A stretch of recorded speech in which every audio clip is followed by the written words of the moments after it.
magpatuloy sa paglilingkod natin sa ating Panginoon, magpatuloy sa ating paglago sa relasyon natin sa ating Panginoon. Now, this morning, our topic is very important. No? It is about relationship. Ito po'y patungkol sa relationship. So, it's very good for us na realize na if you are a person na mako-consider mo this morning that you are alone, ikaw ay nag-iisa, ibig sabihin wala kang somebody na pwede mong makausap, pwede mong masabihan na mga bagay na confidential, mga bagay na sikreto, or kahit po yung mga bagay na sensitive. If you do not have someone or somebody na pwedeng masabihan yan, kapatid, kaibigan, maybe you are a person na ikaw ay alone, nag-iisa. It may be because of, for some reason, sa buhay natin, iniyagan natin na sa marami nating mga pinagdaanan sitwasyon sa buhay, maaaring naka-experience tayo ng mga rejection, naka-experience tayo ng pain, and because of that, pinayagan natin na magkaroon ng wall ang ating puso, ang ating buhay, at hindi natin pinapayagan ng ibang tao na kahit sila po ay tao na ibinigay ng Panginoon sa atin para tayo lumago, para tayo matulungan, para tayo ay masuportahan. So hindi natin sila pinapayagan na pumasok at tumulong sa ating pong buhay. And if you are also a believer na you have a relationship with someone na tinuturing mong kaibigan, tinuturing mong mahalaga sa iyo, or minamahal mo, and maybe you can see today na it seems parang yun ay nagkakaroon ng problema, nagkakaroon ng gap, nagkakaroon ng pagkasira or pagkawasa. It's good for us na pakinggan po natin ang mensahe nito because I hope tayo po ay matulungan sa mensahe nito about relationship. Now, first point na gusto ko pong i-share sa bawat isa po sa atin is we are made for a relationship. Tayo po ay nilikha sa isang relasyon. Nakikita po natin na ang talatang binasa po natin ay Ecclesiastes chapter 4 and verse number 12.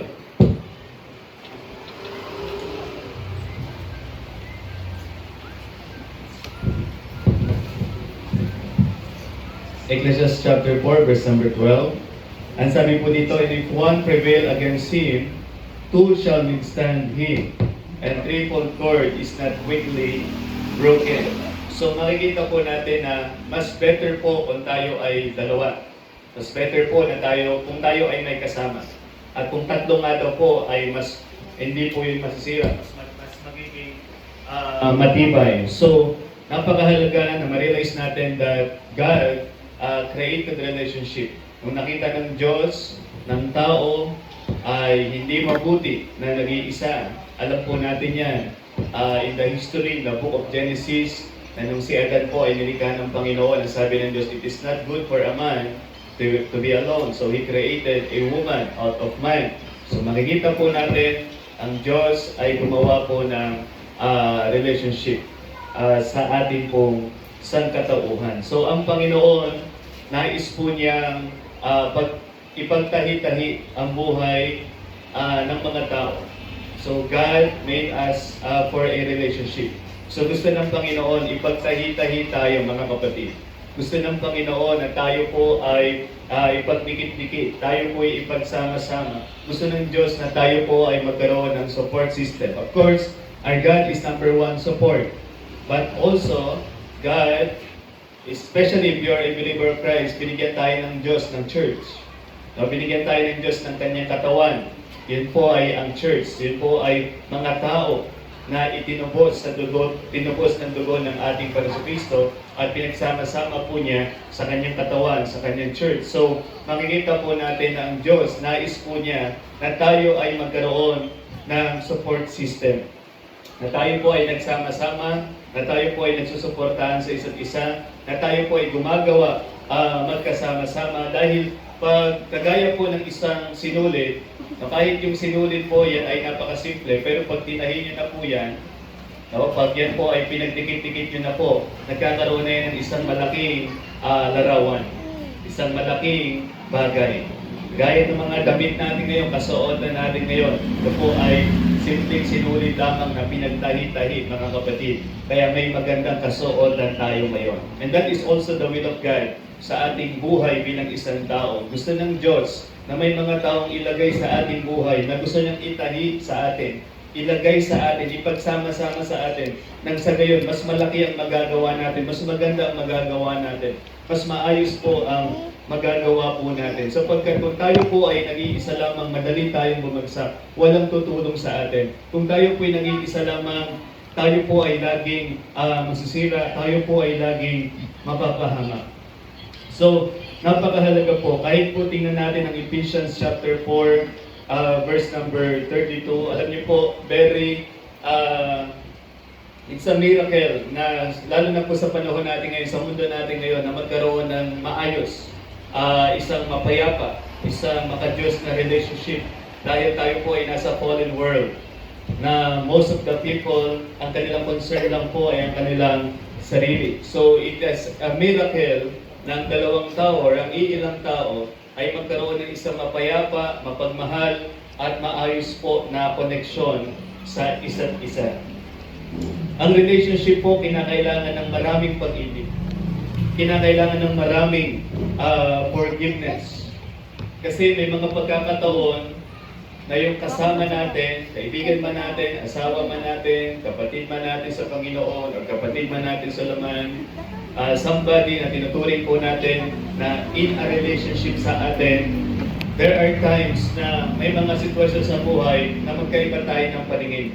Magkaiba tayo nakikita. Tama po ba? Magkaiba tayo ng pananaw. Iba yung nakikita mo, iba yung nakikita niya in a situation sa buhay po natin. So, there's a need ng maraming pag-ibig. There's a need ng maraming forgiveness. Ang sinabi sa Ephesians 4:32, kahit hindi tayo minsan magkasundo, ang sabi diyan, be ye kind one to another, tender-hearted, forgiving one another. Amen? Tayo na po'y maging mabait sa isa't isa, maging malambot ang puso, mapagpatawad sa isa't isa, even as God, for Christ's sake, has forgiven you. Dahil kagaya ng Diyos, alang-alang sa ating Panginoon Kristo, tayo po ay Kanyang pinatawad. Ang pinatawad, ang pinakamalaking relationship na meron tayo sa buhay na ito, it is our relationship with God. It is our relationship with the Heavenly Father, with the Creator. Pero yun po ay nasira, yun po ay nawasak nung ang tao po ay nagkasala, nung ang tao po ay sumuway sa utos ng ating Panginoon. Because God is holy, God is just, God is righteous, at hindi po pwedeng tayo ay makipag-relationship sa Kanya kung sa atin lamang po na tayo po ay isang makasalanan. But because of the Lord Jesus Christ, ang ating Panginoon Kristo, siya po ang nag-create ng relationship pabalik sa Diyos. Siya po ang nagsusustain ng ating relationship sa Panginoon. At siya rin po ang nag-mend, nag-aayos ng ating relasyon sa ating Diyos. So, makikita po natin, in the person of the Lord Jesus Christ, we are blessed. Kasama po ang ating Panginoon Kristo. Dahil sa ating Panginoon, tayo po ngayon ay meron na din, bilang mga mananampalataya, meron na rin tayong ministry of reconciliation. Yun po yung sinasabi sa 2 Corinthians chapter 5. Meron na tayong ministeryo ng pag-aayos, reconciliation. So, ginagamit tayo ng Panginoon sa mga taong hindi nakakilala kay Lord, na ibahagi natin sa kanila ang mabuting balita, ang pag-ibig ng Diyos, ang biyaya ng Diyos, ang mabuting balita ng biyaya ng Diyos sa kanilang buhay. And once sila po'y sumampalataya sa Panginoon Kristo, sila po ay makakapanumbalik yung kanilang relasyon sa ating pong Diyos. At the same time, as bilang mga magkakapatid sa Panginoon, meron tayong ministry of reconciliation. Hindi tayo nandito na pinagsama-sama ng Diyos para magsiraan, para masasabi po nating sirain po yung relasyon, yung katawan ng ating Panginoon. Inilagay tayo ng Diyos dito upang kung meron man pong mga somebody na bumabagsak, meron man pong somebody na nangihina, meron man pong somebody na nalilihis, andito ho tayo upang reconcile sila, upang iayos sila, upang ibalik sila doon sa landas at kalooban ng ating pong Panginoon. So we have the ministry of reconciliation. Now, napakahalaga po mga kapatid na ma-realize po natin na we have the enemy, ang ginagawa po ng kaaway, siya po ang dahilan kung bakit tayo po minsan ay nagkakaroon ng problema sa relationship. Sapagkat ang gusto ng kaaway, lagi tayong mahiwalay, lagi tayong mag-isa, at lagi tayong mga kapatid, masira ang relasyon po namin sa bawat isa. But God, in the power of the Holy Spirit, sa kanyang pag-ibig at biyaya sa ating buhay, nagbigay siya ng kanyang salita at nagbigay siya ng church, ng katawan po niya, upang ipaalala sa atin na hindi tayo nag-iisa. Meron tayong kakampi sa ating pong Panginoong Jesucristo. So, number one, again, is made us for a relationship. And second point na gusto ko pong i-share sa bawat isa is about brotherly love. Yung pag-ibig bilang isang mga magkakapatid. Now, napakahalaga po na ma-realize po natin na ang relationships ay marami po yan. Maaaring merong casual, maaaring meron din pong intimate. Iba yung casual, maaaring ang katrabaho natin, na-meet natin sa daan, sa kalsada, sa restaurant, sa fast food, or sa naglalakad tayo sa palengke, there is somebody na naging kaibigan natin. Pero it may be na yun po ay casual lamang, panandali ang pakikipagkaibigan lamang. Pero there are also intimate friendship. Yun po ay pakikipagkaibigan na long-lasting, na merong impact talaga, na merong pangmatagalan. So, makikita rin po natin yan sa buhay po ni King David at ni Jonathan. Sila pong dalawa ay isa pong matalik na magkaibigan. Ang magkaroon tayo ng isang matalik na magkaibigan na parang mas higit pa bilang isang magkapatid, yan po ay priceless na possession na meron tayo. Amen? Kung meron tayong pinakakayamanan sa buhay na ito, na isa po nating may tuturing, yun po ay magkaroon ng isang malapit, mapagmahal na kaibigan.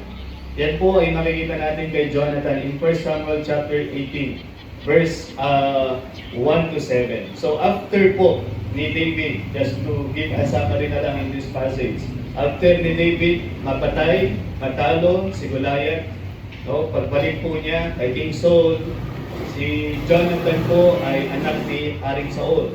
So makikita po natin na nakita ni Jonathan yung courage at yung faithfulness po ni David. So makikita po natin na inoffer ni Jonathan yung friendship sa kanya. Inubad niya lahat na meron po siya. Yung kanyang kasuotan, yung kanyang belt, no?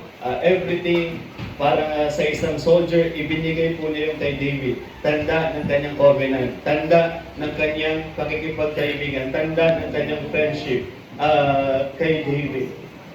So, nakikita po natin na yan din po ang kalooban ng ating Panginoon. Sapagkat si Jonathan ay makikita natin, inibig po niya si David na kagaya po ng pag-ibig niya sa kanyang kaluluwa. Ganun po niya kamahal si David. And it is a great blessing if we have someone, if we have somebody with us, na kaibigan po natin, na handang ialay ang kanyang kaluluwa, handang ialay ang kanyang sarili para po sa atin. Yan po ang ginawa ni Jonathan. Talagang hindi sila mag-asawa. Si Jonathan at si David, sila po ay magkaibigan. At makikita natin hanggang sa punto ng kamatayan na natili po ang pakikipagkaibigan po nila, ang tunay na kanila pong pagkakaibigan. So, ito po ay makikita natin intimate relationship, intimate friendship. Napakagandang relationship, mga kapatid. At ito rin po ay napakahalagang makita natin sa buhay nating mananampalataya na meron tayong mga kaibigan na siyang andyan po para mag-encourage sa atin. Meron tayong mga kaibigan na andyan po para umunawa sa atin. Nandyan po para tumulong sa atin. Nandyan po para mag-encourage sa atin. Nandyan po para mag-challenge din po sa atin, mga kapatid. Yung nakikita yung ating potensyal. Nakikita yung mga bagay na pwedeng maitulong sa atin. Maging makatulong upang tayo po'y mapalakas, mga kapatid. So, genuine friends ay isa pong napakahalagang pagpapala sa ating pong Panginoon. Amen? Yung tunay na kaibigan ay isang napakalaking pagpapala yan sa ating Panginoon. And as well, ganun din po, kung meron tayong mga negative or wrong friends, yan po ay makikita natin hindi magandang impluensya sa ating buhay at yan ang pwedeng makasira rin sa atin, yan din po ay pwedeng makapagpagsak sa atin. So sa usapin ng friendship, hindi po laging mabuti yan, hindi po laging maayos yan, hindi po laging maganda po ang impact niyan. There are also friendship na pwedeng ibagsak tayo. There are also friendship na pwedeng ilihis tayo, pwedeng ilayo tayo. So napakahalaga i-develop natin yung mga nakakasama natin, mga nagiging kaibigan natin, mga somebody na ino-open natin ang ating sarili sa kanila upang tayo po ay magkaroon ng relationship. So, number 3 na gusto ko pong i-share is choosing the people in your life. Matuto po tayong pumili ng mga tao sa ating buhay. I'm not saying maging choosy. Diba? Baka kasi mamaya choosy lang tayo. No? So, it means maging matuto tayong pumili ng mga tao sa ating pong buhay. Because pag pinag-usapan ang friendship, hindi naman ibig sabihin marami kang magiging kaibigan, mas magiging masaya ka. Kasi po ang mentality ng mundo, mas maraming kaibigan, mas masaya. Mas maraming kabarkada, mas masaya. Mas maraming tropa, sabi nga po nila, mas masaya. But that is actually not what the Bible is teaching sa ating buhay. In Proverbs 18:24, ang sabi po dito, a man of too many friends comes to ruin. So pag ang isang tao po ay maraming kaibigan, pwede rin po siyang mapahama. But there is a friend who sticks closer than a brother. Mayroong kaibigan na siyang mas malapit pa bilang isa sa isang magkapatid. So, napakahalaga na magkaroon tayo ng kahit isang loyal friend. Kung kayo po ay tatanungin ko, ano po ang mas pipiliin po natin? Magkaroon ka ng isang matapat, mapagmahal na kaibigan, or 1,000 friends, pero hindi loyal sa'yo. Hindi loving sa'yo, walang help sa'yo, walang care sa'yo, na masasabi natin na just for the sake lang na ikaw ay maging popular. So there are so many people ngayon na popular sila, sikat sila, marami silang mga followers, marami silang so-called friends, pero wala silang loyal friend, wala silang somebody or someone na pwede po nilang masabihan ng kanilang mga secrets, masabihan ng kanilang mga hurts, masabihan ng kanilang mga pain, at masabihan ng kanilang even mga trials sa kanilang buhay. So if you would choose, ano po ang ating pong pipiliin? So napakahalaga po na tayo ay magkaroon ng pagpili sa mga taong makakasama po natin. Mahalaga po ng mga Diyos na desisyon dahil napakahalaga ng someone or somebody na nare-reflect niya ang katangian po ng ating Panasukristo. Because most of the time, ito po pakinggan natin, most of the time, kung sino ang iyong nakakasama, kung sino ang madalas mong kasama or kaibigan, nagiging ganun ka rin kagaya nila. Kumbaga kung ano yung attitude nila, kung ano yung actions nila, kung paano sila mag-isip, kung paano sila kumilos, kung paano sila magkaroon ng pananaw sa isang bagay, most of the time, nakukuha mo yun, nagagaya mo yun, nakokopya mo yun. So you need to choose people sa iyong buhay. So napakahalaga po ng tunay at maka-Diyos na relationship. At ito po ay binubuo, mga kapatid. Hindi po ito nangyayari na lang bigla na meron na tayong tunay at maka-Diyos na relationship sa kung kanino man. Ito po ay binubuo natin. So paano po natin ito bubuuhin? May mga ilang attitude and actions na kailangan po natin gawin. First is share a deep common interest. Mag-share tayo ng isang malalim na interest. So the best of friendships po ay madedevelop pag meron tayong mutual pursuit. Diba? Pag meron kayong parehas na goal, meron kayong parehas na desire, meron kayong parehas na interest. Diyan po nagkakaroon ng maayos po na friendship.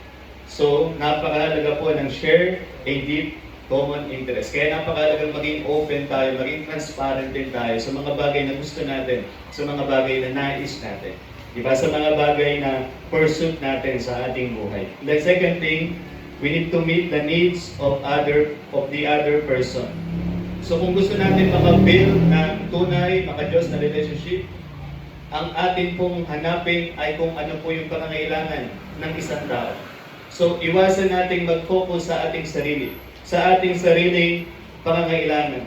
Kasi ang matalik na kaibigan, ang best friend, ang loyal friend, mga kapatid, ang iniisip niya ay ang kapakanan ng kanyang kaibigan.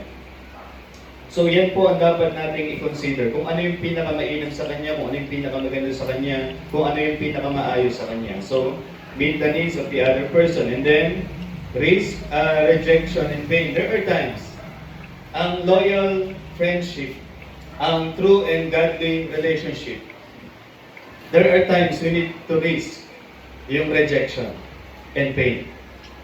Ibig sabihin kasi, ganito po yan. May mga bagay na kung gusto natin talagang, parang sa Diyos lang po, mga kapatid. Pag sa Diyos, gusto mo magkaroon ng intimate relationship with God, you need to be open to God.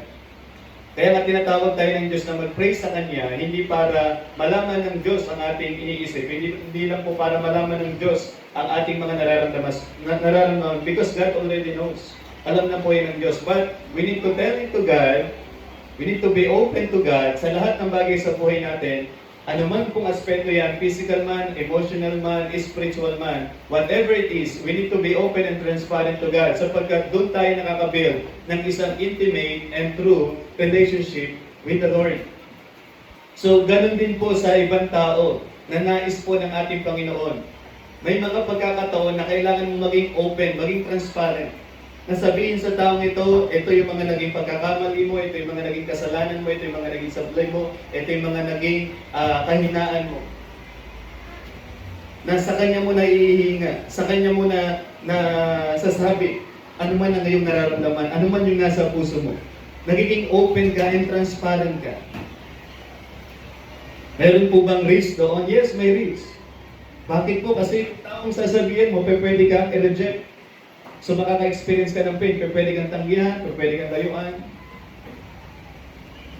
But if you want to have a true, godly relationship, you need to risk rejection and pain. Dahil once na ikaw po yung naging open and transparent to somebody, to someone, at natutunan kanyang tanggapin, doon tayo nagkakaroon ng matibay, totoo at maka-Diyos na relationship with someone. So, napakahalaga po na i-risk natin ang rejection and pain. And then love sacrificially. Ibig sabihin, willing tayong magmahal unconditionally. Willing tayong magmahal forgivingly. Willing tayong magmahal sacrificially. So, ang pakikipagkaibigan, ang relationship, hindi lang po ito pagtanggap ng mga bagay na gusto natin at pangangailangan natin. There may be times na kailangan mong magbigay ng may sakripisyo. Ibig sabihin, there may be times na kailangan mong umibig kahit wala ka natatanggap. Na kailangan mong isacrifice yung iyong time, kailangan mong isacrifice yung iyong strength, and sometimes kailangan mong isacrifice yung iyong money. There are times na kailangan po natin gawin yan just to express our love sa ating kaibigan. Just to express our love. So there are times na kailangan mong mag-sacrifice. Okay? And then be open and transparent, kagaya po ng sinasabi natin kanina. Because lahat tayo, meron tayong mga area sa buhay natin na gusto nating isekreto. Gusto lang po nating itago. Yung bang kung hanggang kamatayan, hindi natin sasabihin kahit kanino. Maybe nahihiya tayo dahil sa background natin, or nahihiya tayo sa mga pagkakamali natin, or natatakot tayo na baka i-reject tayo ng ating kaibigan pag nalaman niya yung katotohanan sa atin. Pero, lagi niyo po tatandaan, ang tunay na friendship or relationship ay nabubuo lamang sa transparency at pagiging open. Doon lamang po yan nabubuo. Hindi po nabubuo ang genuine, authentic friendship pag tayo po ay nagsisikreto sa isa't isa. So, we should be willing to reveal kung sino talaga tayo. Be open and transparent. And then serve joyfully. So, ang tunay na pakikipagkaibigan o relationship ay hindi po tayo nakabase kung ano po yung gagawin ng tao para sa atin. Kundi ang kagalakan po natin sa somebody or someone na in a relationship po natin ay magkaroon tayo ng opportunity na maibigay ang ating sarili na wala tayong hesitation, wala tayong pag-aalinlangan. Para lamang po matugunan yung pangangailangan ng kapwa po natin, ng kaibigan natin. So, serve joyfully. Parang lang to sa mag-asawa rin, di ba? So, halimbawa, ikaw po si Mrs. or si Mr. Man. Ikaw ay nagtimpla ng kape, nagluto, naghain. I-serve mo na ng may kagalakan. Eh, sometimes, sinaserve natin na ano po, sinaserve natin ng may tampo, sinaserve natin ng galit tayo, sinaserve natin ng may hidwaan tayo. So, serve joyfully. And then, ask forgiveness. Dahil sa bawat relationship, whatever relationship it is, mga kapatid, relationship sa magulang, sa anak, sa mga kapatid sa Panginoon, mga kapatid sa laman, kaibigan, katrabaho, ano man po klaseng area ng relationship, there may be times na tayo po ay pwedeng makasakit. There may be times na pwede nating ma-offend ang bawat isa. Walang relationship na hindi pwedeng hindi mangyari ito. May pagkakataon talaga na pwede niyong masaktan ng isa't isa, pwede niyong ma-offend ang isa't isa. Pero kung papayagan natin yung pride, ano po ba yung ginagawa ng pride? Ang ginagawa ng pride is tinatanggihan natin i-acknowledge yung ating mga pagkakamali. Tinatanggihan natin humingi ng kapatawaran sa ating mga nagawa pagkakamali. At yun po ay nagiging hadlang sa isang maayos at matibay na relationship. So yung tunay na kaibigan, handa kang maging humble, handa mong ibaba ang iyong sarili at humingi ng kapatawaran para maayos po ang relationship. So ask forgiveness. Kahit saan po ito, kahit sa magkasawa, sa mga magkapatid, sa mga magkaibigan, sa magulang at sa anak. So kahit anong klaseng relationship, kahit isipin pa natin na tayo ang mas mataas, humanly speaking, na tayo ang mas matanda, na tayo ang mas may experience, na tayo ang mas may alam, there are times na kailangan po nating humingi ng kapatawaran. We need to humble ourselves. Para kung ano man po yung nasirang relationship, ma-restore po natin yan, maayos natin yan, mapanumbalik po natin yan. Remember God, ang Diyos nga po walang kasalanan eh. Ang Diyos nga po walang mali. Even the Son of God, the Lord Jesus Christ, hindi po siya nagkasala. Pero ang Diyos, alang-alang sa kanyang anak, pinatawad tayo sa ating kung mga kasalanan. So who are we para hindi humingi ng kapatawaran? So who are we mga kapatid para hindi umamin sa ating mga pagkakamali? And then accept criticism and praise. Kasi kadalasan magaling na po tayo pag pinupuri tayo. Pero paano na po kaya yung mga pagkakataon na tayo po kinikriticize? Of course, good criticism. Kung nais po natin maging tao na karapat-dapat sa kapurihan o sa papuri, kailangan din po natin matutunan tumanggap ng mga criticism. Dahil ang tunay na pagiging kaibigan o pakikipagkaibigan ay handa nating tanggapin ano man po yung mga masakit na katotohanan in order para tayo ay lumago sa relationship natin sa bawat isa. Kasi kadalasan na nagiging mali natin pag tayo po ay nakikriticize, ano po yung ginagawa natin? Binabalik natin sa tao. Diba? Ikaw nga rin eh. Okay? Diba? Narinig natin lagi yan sa ating mga sarili. Ikaw nga rin, ganun pa rin eh. So parehas lang rin, di ba? Parehas lang din tayo. But we need to accept criticism. There are times na kailangan natin tumanggap ng mga criticism. Kasi hindi naman tayo perfect eh. Tama ba? Hindi naman tayo perfect. Hindi naman tayo laging tama. Hindi naman tayo laging maayos. Hindi naman tayo laging, maayos ang lahat ng ating pong ginagawa. So we need to accept criticism and praise. And then commit yourself to other spiritual growth. Kung mahal natin talaga ang isang tao, ang Christian, dapat natin ay magkaroon siya ng interest sa mga bagay ng Diyos. Bible reading, prayer, fellowship, church attendance, witnessing, godly relationships. Yan po ang dapat maging interest natin sa isang tao, yung mag-increase siya sa mga bagay ng Panginoon. So saan natin sisimulan? Simulan muna natin sa ating sarili. Mag-increase din tayo, lumago din tayo. Sabi nga ng awitin kanina, magpatuloy tayo sa paglago. Kasi paano mo tuturuan ang iyong kaibigan or ang sino man tao na bahagi ng iyong relationship na lumago sa Panginoon or mag-increase ang relasyon sa Diyos kung ikaw mismo ay hindi ganun. Kung ikaw mismo ay hindi nag-i-increase ang iyong desire, ang iyong heart sa mga bagay ng Panginoon. So simulan natin sa ating sarili. Kasi pag sinimulan natin yan sa ating sarili, kaya nga sabi ng Bible, love thy neighbor as thyself. Pag sinimulan natin ang ating sarili na tayo po ay nag-i-increase sa mga bagay ng Diyos, yan din po ay nagagawa natin sa ibang tao, nababahagi natin sa ibang tao. Ang sarap na meron tayong somebody or someone, kaibigan, kahit sa church, na nabibuild natin yung relationship sa bawat isa, nakakasama nating may panalangin, nakakasama nating masabi yung ating mga share, ay yung ating mga trials, ang ating mga struggles sa buhay.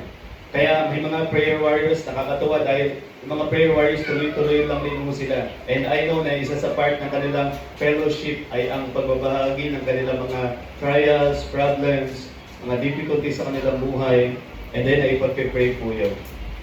So it's a great blessing mga kapatid. And the next thing, to build a true and godly relationship, we need to govern themselves by principles of Scripture.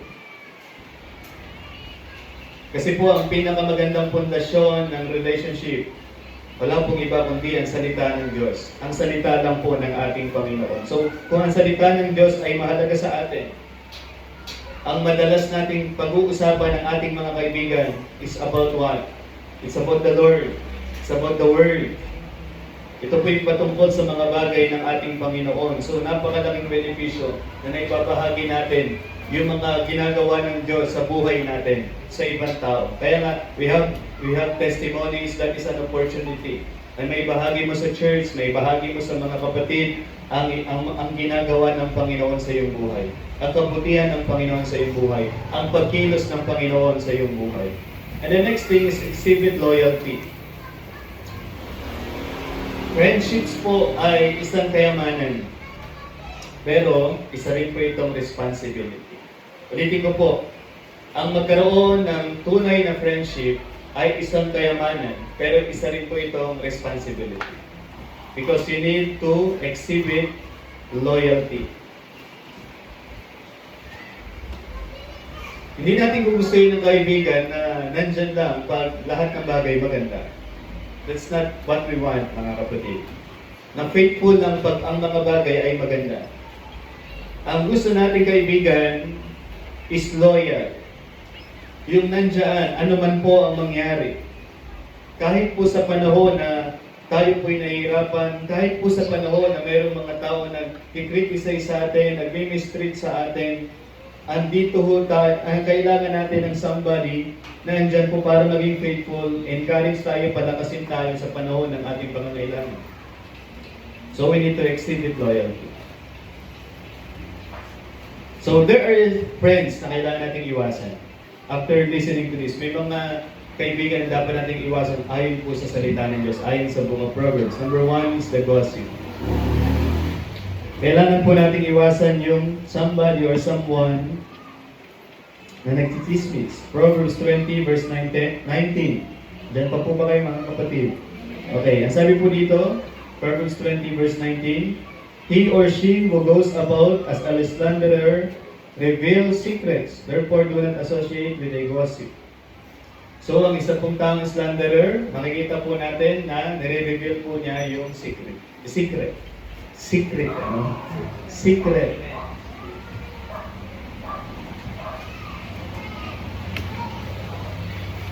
Kaya kung meron kang friend na sinabi mo sa kanya yung secret mo, at nalaman din ng iba niyang friend, ay hindi mo siya tunay na friend, di ba? Kasi pag tunay mo yung kaibigan, yung secret na sinabi mo sa kanya, ay sa kanya lang yun. Hindi niya sasabihin sa iba. Hindi niya po yan i-dismiss. So, the gossip, and then the quick temper. In Proverbs 22 to 24 to 25, yung mabilis magalit. Listen, mga kapatid, kung tayo po'y magiging honest, there are times na tayo po'y may hot temper. Tayo po'y mainitin ang ulo. Tayo po'y magigilitin. Yung bang, ang bilis natin magalit. So the quick temper, and then the disloyal and discontent. The self-indulgent. Ibig sabihin ng self-indulgent, masibag po ito eh. Sinasabi nga po sa Proverbs, it's about gluttony. And then the immoral. Ang ibinigay dito sa Proverbs 29 verse 3 is about the harlots. Dahil yung harlots daw, pag naging kaibigan mo ang harlots, uubusin na ng iyong kayamanan, sabi po dito. So ang idea, hindi tayo pwedeng makipagkaibigan sa immoral because yung mga bagay na blessing sa atin ng Panginoon, kabutihan ng Panginoon sa atin, pwedeng masayang, pwedeng maubos. Alam naman po natin yan, di po ba? Mga dati, nung tayo po'y wala pa sa Panginoon, pero ngayon, kung tayo po'y binago na ng Panginoon, alam po natin yan, dati, imbis na Sunday, nasa Panginoon tayo, sumasamba tayo sa Panginoon, ano po yung ginagawa natin? Nandun tayo sa ating, di po ba, mga bagay na bisyo, mga bagay na hindi kalooban ng Panginoon, at doon nauubos ang pera natin. Doon nauubos yung mga pagpapala sa atin ng Panginoon. Kaya nga, ano po yung laging problema minsan din ng mag-asawa? Yung common po, kahit po mga hindi na nakilala sa Panginoon. Di po ba, si Mrs. aligaga sa bahay, nag-aalaga ng bata, nag-aalaga ng anak, nag-aasikaso sa tahanan. And then, uuwi si Mr. lasing, walang pambili ng bigas, walang pambili ng diaper, walang pambili ng gatas, naubos na po kung saan-saan. So, yan po ay friends na pwede rin po nating iwasan. The immoral, and then, the fool. Ang sabi po ng Proverbs 13:20, he who walks with wise men will be wise, but the companion of fools will suffer harm. So kailangan natin ng kaibigan na kinikilala yung mga bagay na mahalaga sa Diyos. Kinikilala yung mga bagay na ukol sa ating pong Panginoon. So that are the friends that we need to avoid. And then the next thing na gusto ko pong i-share sa bawat isa is the fabric of a healthy relationship. Ano po yung fabric ng isang malusog na relationship? Kasi again, ang relationship ay parang mga sinulid yan na pinagtatpi-tatpi, pinagsama-sama. So paano magiging healthy ang relationship natin? Pag tayo po'y pinagsama-sama. So dinesign ng Panginoon na mag-connect tayo sa bawat isa. Yan po ay plano ng Panginoon sa ating buhay. Ang kaibigan po ay regalo sa Panginoon na dapat nating pasalamatan. At napakalalaga na yung friendship na yun, yung relationship na yun, ay i-nurture natin, palaguin natin. Of course, the most important relationship na meron tayo ay ang relasyon natin sa Panginoon. But the more na tayo po ay lumalapit sa Panginoon, mas nagiging malapit tayo sa Panginoon, the more din na mas nagiging maayos yung relationship natin sa ibang tao, sa ating mga kapwa. So what is the fabric of a healthy relationship? Number one is spend time together. Ito po ay napakahalagang ingredient. Sa isang malusog na relationship, maglaan tayo ng oras sa isa't isa. Because yung pag-spend time sa bawat isa, yan po ay paraan upang makilala nyo ang isa't isa. Mas makilala nyo pa yung isa't isa. Diba? Kaya nga, kahit po sa mga mag-asawa, ang isa po sa nagiging problem ng mga mag-asawa, hindi po ba because, of course, there's a lot of responsibility, there's a lot of duties, there's a lot of tasks na kailangan gawin. Sometimes nakawala na po ng time sa isa't isa. Kaya nga na-request tayo pag may mga mag-asawa pa rin ngayon na naglalaan ng panahon sa kanilang pagsasama. Nagde-date pa rin. Sabi ng ibang mga mothers dito, sayang wala si Mr. Hindi niya naisip na yun. So, kailangan nyo pa rin po yan. You need to spend time together. Because if not, maapektuhan po ang relationship. And the worst, pwedeng masira po ang relationship. To spend time together. And hindi sa church, hindi pa pwede mga kapatid na kagaya sa ating kahit kung tayo po yung mga young professionals, hindi pa pwedeng trabaho lang tayo ng trabaho. We need to make friends, lalo na sa mga kapatid natin sa ating Panginoon. We need to spend time together. with the people of God. Kasi doon tayo mas nagkakilala sa isa't isa. Doon tayo mas nakakapagkwentuhan. Doon tayo mas nakapaglalaan. Naibabahagi natin yung buhay natin sa isang tao. Then talk to each other. So we need to have conversation.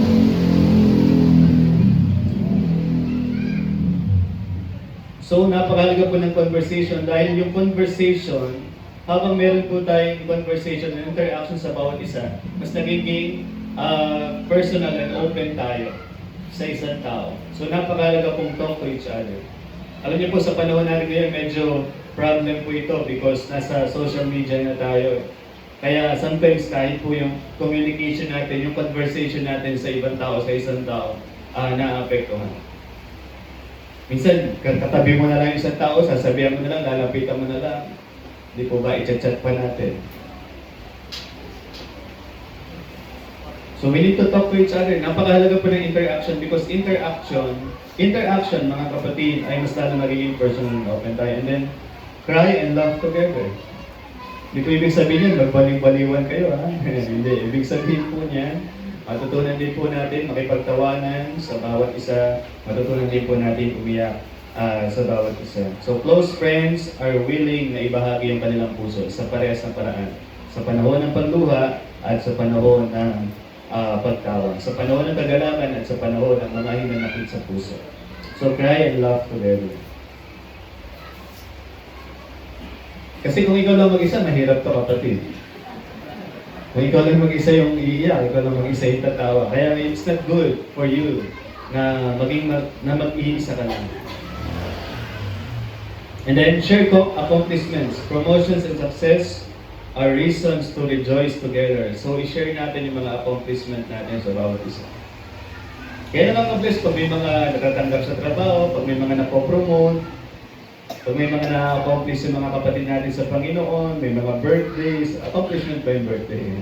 May mga somebody na success natin, sinashare natin yung blessing mo, sinashare natin yung accomplishment natin. Also, we need to share triumphs. So, dahil yung true friends, mga kapatid, ay mas nagiging close sa panahon ng trouble and pain. So, napakalaga pong dalhin natin ang bigat ng bawat isa. So, share triumphs. And be thankful as well. Matutunan natin magpasalamat sa mga kaibigan na ibinibigay sa atin ng Panginoon dahil alam po natin mga kapatid na ginagamit sila ng Panginoon sa buhay natin to support us, to help us, to care for us. Hindi yun para gamitin sila, kundi para ituring silang blessing sa ating buhay. So we need to be thankful to them. Are you thankful, kapatid, kaibigan? Are you thankful sa iyong kaibigan? Are you thankful sa iyong asawa? Are you thankful sa iyong kapatid? Are you thankful sa iyong magulang? Are we thankful? And then be thoughtful. Be thoughtful. So sometimes nagiging supply natin ito sapagkat ang relationship natin sa tao, ang tao po ay laging nangangailangan ng pag-ibig. Ang tao po ay laging nangangailangan ng pag-alala. So we can reach out to our friends. Paano natin i-reach out yung ating mga kaibigan? Pwedeng by visit. Bisita. Di po ba napakinggan niyo po yung testimony kanina? Si Sister Lydia po, tama? Sister Lydia, nagpapasalamat po siya kasi andyan po yung mga mothers, mga prayer warriors. Para bisitahin po siya, ipag-pray siya at tingnan yung kanyang kalagayan. So nakaka-help po yan para magkaroon ng maayos, intimate and good relationship. So we need to be thoughtful. Kung kailangan natin mag-reach out sa pamagitan ng calls, ng texts, or even yung mga small gifts, malaking bagay na po yan sa ating mga kaibigan. Ngayon naman, may mga Gcash naman na yun, di ba? O madali na mag-share ng mga small gifts. Chat mo lang sa messenger, para hiningi ng Gcash mo, kaibigan, kapatid. Share mo yung piso balance, di ba? So, be thoughtful. And then, show tolerance. Bakit po? Kasi lahat tayo may pagkakamali. So, there are times, pakinggan niyo po hindi ko po sinasabi mag-tolerate tayo ng pagkakamali ng bawat isa. Kundi, may mga pagkakataon na yung pagkakamali ng isang tao ay kailangan natin i-overlook. Kailangan natin palampasin. kailangan nating hayaan. May mga pagkakataon kailangan nating gawin yun because lahat tayo may flaws. Dahil kung lahat na lang ng flaws, sisitahin natin, lahat na lang ng mali, pupunahin natin, mga kapatid, hindi tayo magkakaroon ng maayos at matibay na relationship sa bawat isa. And then, touch, napakahalaga rin po yan. Isa yan sa important ingredient. Mahalaga rin po yung appropriate physical touch. Diba? Kahit po yung mga, kaya nga pag church, pag kumawi tayo ng umali kita sa Panginoon, nag-welcoming tayo, may kamayan tayo. Kahapon, nung pumunta tayo doon po sa service po kanila Sister Daniela, ako po, inakbayan ko lang si Sister Daniela, tinapi ko lang po siya. Because that is the appropriate physical touch na pwede ko pong gawin. Pero may nakita ko, nakalimutan mo sinong young people yon, niyakap po siya, pinadama yung comfort. So that is necessary, mga kapatid, to build a true and godly, strong relationship. May mga church, mga kapatid, na bawal yan because, of course, may mga cases na nangyari. Meron mga nagliligawan. And actually, nakikita ko pong problem yun. Pag may mga nagliligawan at ayaw ng church yun, sometimes nagiging reason yun para pag-iwalayin na rin yung ibang mga members. That is not good. That is not good, mga kapatid. Because whether we like it or not, kahit i-avoid natin yung mga touch dito po sa church or physical touch, meron pa rin mga magliligawan kung meron talaga. Tama po. Hindi po natin mapipigilan po yan. Pero hindi natin pwedeng gamitin reason po yan para sirain na yung fellowship ng church, sirain na yung mga kapatid sa Panginoon na malinis naman ang puso, malinis naman ang isip. I mean, wala naman talagang mali siya. So, mali sila, di ba? Kasi, if we are honest, mga kapatid, if maganda ang heart natin, maganda ang isip natin, walang magiging mali siya kung nagkakamayan tayo, walang magiging mali siya kung nagtatapikan tayo sa likod, pinapadama natin yung ating concern, yung ating fear sa kapatid natin sa Panginoon. So we need to have touch as well, and then be transparent. Deep connections require vulnerability. Ibig sabihin, kailangan makita na, payagan din natin na makita ng isang tao kung sino talaga tayo. So be transparent. And then be truthful. Maging totoo tayo sa bawat isa. Ang nakakasira po ng relationship, alam niyo po ano, yung pag nagsisinungaling tayo sa isa't isa. Kaya nga sabi ni Apostle Paul, lie not one to another. Huwag tayo magsisinungaling sa isa't isa because nakakasira po yan ng relationship. Be truthful. So ano po yung kaibigan? Ang kaibigan ay isang kayamanan na minamahal ka kung sino ka. Ang kaibigan, hindi lang nakikita kung sino ka ngayon, kundi nakikita din kung sino kayo maging pagdating ng panahon. Ang tunay na kaibigan, andyan siya para saluhin ka sa oras ng iyong pagbagsak. Ang tunay na kaibigan, andyan para tanggapin ang iyong mga words at tutulungan ka para ma-reach mo yung buhay na ikaw ay yung best. Yung mga leader natin sa church, kaibigan po natin sila. Sa choir, hindi po ba yung choir leader po ninyo, kaibigan niyo po yan. Bakit? Kasi kahit napapansin ng choir leader ninyo na medyo sintonado yung pag-awit ninyo. Hindi, doon tayo sa honest, diba? Transparent. Truthful lang po tayo, mga kapatid.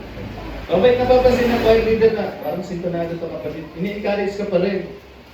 Mawit ka sa Panginoon. Maganda po, ay nagsinungaling. Huwag naman tayo magsinungaling. I-encourage pa rin tayo na umawit na maayos, maglingkod sa ating Panginoon. Kaya nakikita po natin yung improvement ng ating choir na nag-grow sila spiritually. Spiritually. Nag-grow po sa voice. Gumaganda po yung kanilang mga pag-awit. Nabalitaan ko po si Sister Amoy. Pinakwento niya sa akin kahapon, Sister Joy. Si Sister Joy, nag-i-improve na siya. Kasi dati nahuhuli siya yung pag mga sinong gusto mo na mag-try. Ngayon, nahuuna na po Sister Joy. Hindi, totoo po yan. Nahuuna na po siya, nag-volunteer na siya na ako na nga. Mahihinang nila lang kayo. Biro lang. So, napakahalaga po na magkaroon tayo ng kaibigan na maniniwala sa atin, sa future natin. At tinatanggap tayo kung sino po tayo ngayon. And then last thing, malapit na po tayo mga kapatid. Sige po, bibilisan ko na. Number 5, snags, grips, and tears. So may mga damit po na nasisira na, napupunit na, and there are also relationship na nangyayari po yung ganyan. Nasisira po ang relationship. Bakit po? May mga behavior kasi tayo na nakaka-damage din. Ano po yun? Selfishness. Pag may kaibigan ka na makasarili, walang ibang iniisip kundi ang kanyang sarili, masisira po talaga ang relationship. So pag nag-focus lang tayo sa ating sarili, at ang gusto lang lagi natin yung gusto natin, ano pong mangyari? Masisira po yung connection natin sa ibang tao. And then manipulation. So hindi dapat tayo mag-manipulate. Huwag natin i-manipulate mga kapatid yung isang tao para lamang makuha natin yung gusto natin. Yung parang pasok na rin dito yung parang pambobola eh. Iwasan po natin yung pambola, di po ba? Iwasan po natin i-manipulate ang isang tao para lang makuha natin ano man yung gusto natin. And there are times, di po ba, kung tayo ay nasa person of authority, tayo ay nasa person na tayo ay nasa itaas, minsan ang ginagawa po natin, tinatakot natin ng isang tao para lamang makuha natin yung gusto natin. That is not the will of God. So manipulation, we need to avoid that. And then possessiveness. Anong ibig sabihin nun? Pag may kaibigan ka, kayong dalawa lang, hindi po pwedeng ganun. You also need to share your friends sa ibang tao. Lalong-lalo na kung kalooban din naman sila ng Panginoon para sa kanya. Amen? So possessiveness. Gusto niyo po ba yung gano'n na kaibigan na possessive? Lalong-lalo na kung ang ginagawa mo naman ay tama, kalooban ng Panginoon, nakakatulong sa iyong growth, sa iyong life bilang isang mananampalataya. So, possessiveness. And then, jealousy. Pagsiselos. Pag tayo po ay nagselos, ibig sabihin po niya kinakontrol na natin yung ibang tao para lamang manatili sila sa atin. Yan po ay kasalanan at hindi po yan sign ng pag-ibig. So, jealousy. And then, criticism. Of course, hindi ko po sinasabi mali ang criticism, kundi napakahalaga lang po na ma-realize natin yung continual criticism, yung paglagi na lang tayo nakakahanap ng mali ng ibang tao, hindi po yan nakakaayos ng relationship, nakaka-damage po yan. And then, explosive temper. Yung bang sumasabog po lagi yung ating galit. Dahil yan po ay pwedeng makasakit sa ibang tao at yung damage na bunga nun ay maaaring mahirap ng ayusin, mahirap ng i-repair. So, explosive temper. And then, covetousness. Kayo po'y nagiging sakim.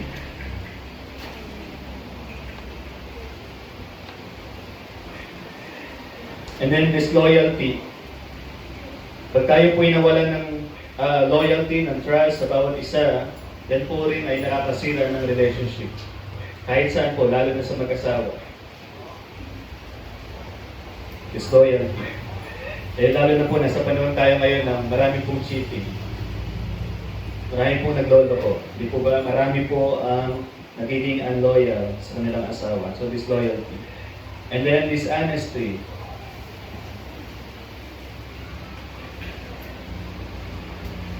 Kung kino-cover up po natin yung mga panahon na tayo po yung nagkakamali at hindi natin sinasabi sa ating kaibigan, magiging dishonest tayo. So there are times na kailangan natin aminin yung ating mga pagkakamali.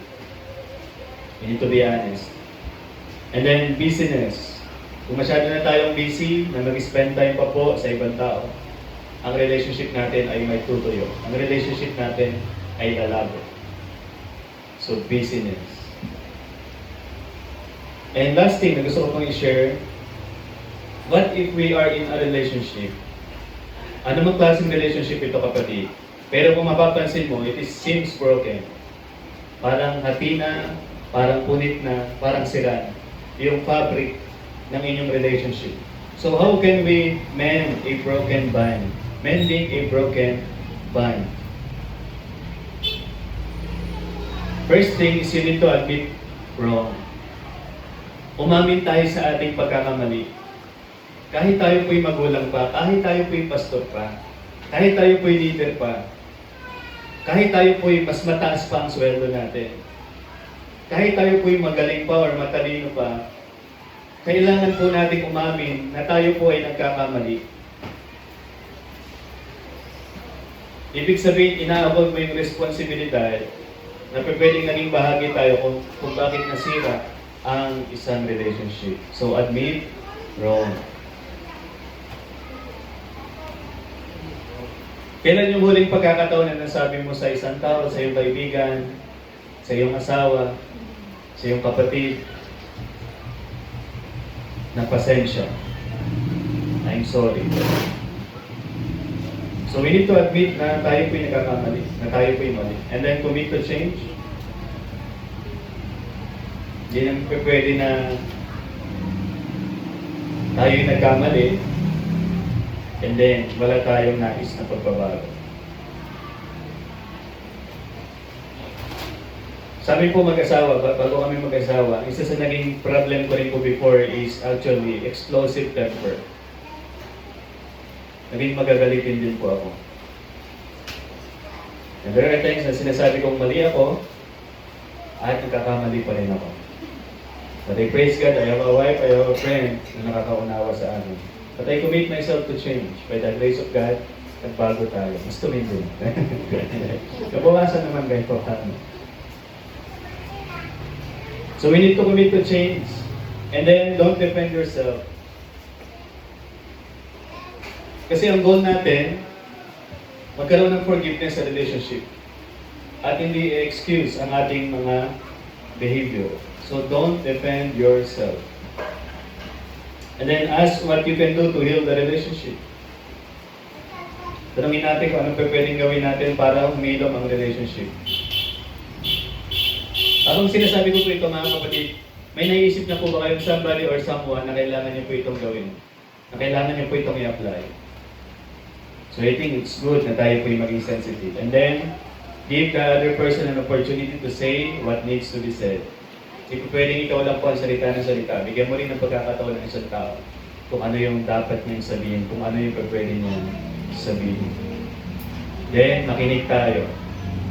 Kasi pag tayo nakinig, doon natin maayos ang relationship.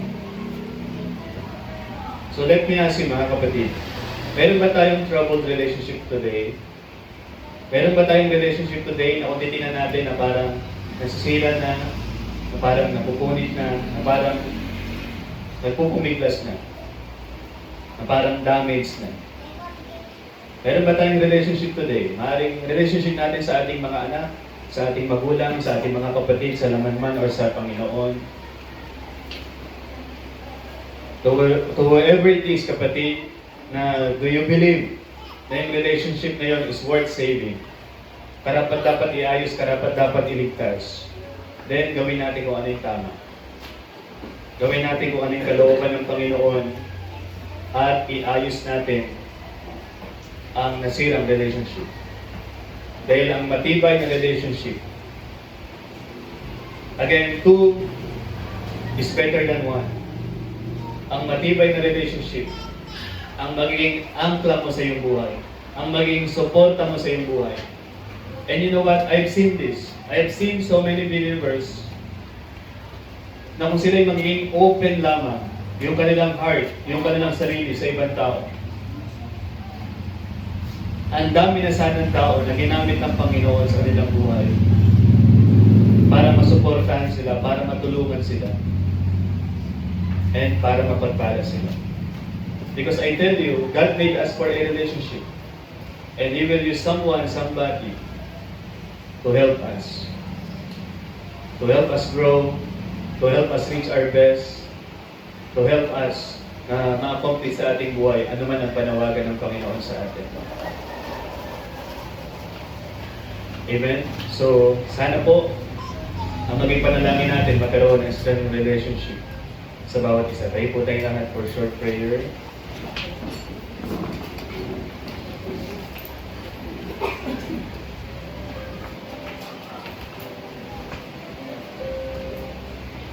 Let's pray. Our Father in heaven, We thank you so much. Nilikha niyo po kami, hindi po para mag-isa. Inayos niyo po, Lord, na kami ay magkaroon ng relationship. Una sa inyo, O Diyos, at pangalawa po sa aming mga kapwa. Maaaring hindi ito madali, O Diyos. Then may mga pagkakataon na kailangan namin maging open, maging transparent sa kung sino kami. And Lord, we believe it is worth the risk. If we want a true, loyal friends. Maaaring kung kami po ay magre-reflect sa mensaheng ito, kami ay isang tao na merong wall sa aming puso, sa aming buhay, na hindi namin pinapayagan ng isang tao na pumasok. Dahil Lord, natatakot kami na baka i-reject lang kami. Natatakot kami na baka hindi kami tanggapin. But Lord, help your people by the grace of God, by your love, na matutunan namin, Lord, buksan ang aming sarili sa buhay ng ibang tao. Matutunan namin, O Diyos, na magkaroon ng somebody or someone na masasabi namin na sa panahong kami babagsak, andyan siya para saluhin kami. Sa panahon na kami ay nasa worst, andyan siya para antayin ang aming best. At sa panahon na hindi maganda ang aming buhay ngayon, andyan siya para antayin ang magandang buhay namin sa kinabukasan. Na kahit iwanan man kami ng buong mundo, andyan siya at mananatili sa amin. Lord, give us a friend, a true, godly friend. Intimate